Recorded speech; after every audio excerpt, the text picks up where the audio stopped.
Welcome to vanilla sparkle. నన్ను చాలామంది అడిగిన క్వశ్చన్, అసలు ఎన్ని లీటర్ వాటర్ తాగాలి, అసలు వాటర్ ఎన్ని తీసుకోవాలి, అసలు ఎలాంటి వాటర్ తీసుకోవాలి, అసలు వాటర్ ఏవి మంచిది, ఆల్కలైన్ వాటర్, మెషిన్ వాటర్ మంచిదా, అసలు ఏంటి, అసలు ఈ వాటర్లో మిత్స్ ఏంటి, మాకు ఈ క్వశ్చన్కి క్లారిఫికేషన్స్ ఇవ్వండి అని చాలామంది అడుగుతున్నారు. Here we go. Bisleri water మంచిదా, బ్లాక్ వాటర్ మంచిదా, అసలు ఏ వాటర్ మంచిది అంటే, మీ ఇంట్లో కాచి వడగట్టుకొని తాగిన వాటర్ కూడా మంచిది. ఎలక్ట్రోలైట్స్ ఉండే ఏ వాటర్ అయినా మంచిది. ఎలక్ట్రోలైట్స్ ఎలా చేసుకోవాలి? పింక్ సాల్ట్ని కొంచెం కలుపుకొని చక్కగా ఒక 1 డే పింక్ సాల్ట్తో తీసుకోండి. 1 డే లవంగ, దాల్చిన చెక్క వేసి బాగా మరిగించి ఒక గ్లాస్ వాటర్లో దాన్ని 1 లీటర్ వాటర్లో వేసేసి ఒకరోజు ఆ కైండ్ ఆఫ్ వాటర్ తీసుకోండి.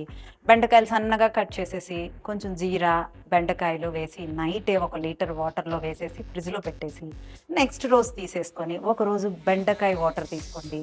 చక్కగా చిక్కుడు బీన్స్ సన్నగా కట్ చేసి బీన్స్ జీరా పేస్ట్లా చేసి అది 1 స్పూన్ మిక్స్ చేసి 1 లీటర్ వాటర్ని నైటే బాటిల్లో వేసి ఫ్రిడ్జ్లో పెట్టి అది తీసుకొని 1 లీటర్ ఎవ్రీడే ఇలా ఆల్కలైన్ వాటర్ తీసుకోవటం వల్ల మీకు చాలా హెల్త్ బెనిఫిట్స్, మీ స్కిన్ కూడా బాగుంటుంది, గట్టు బాగుంటుంది, మన హెల్త్ ఇష్యూస్ కూడా చాలా వరకు రిజాల్వ్ అవుతాయి. దీంట్లో 1 డే టర్మరిక్, లెమను, జీరా, మిరియాలు ఇది కూడా యాడ్ చేసుకోండి.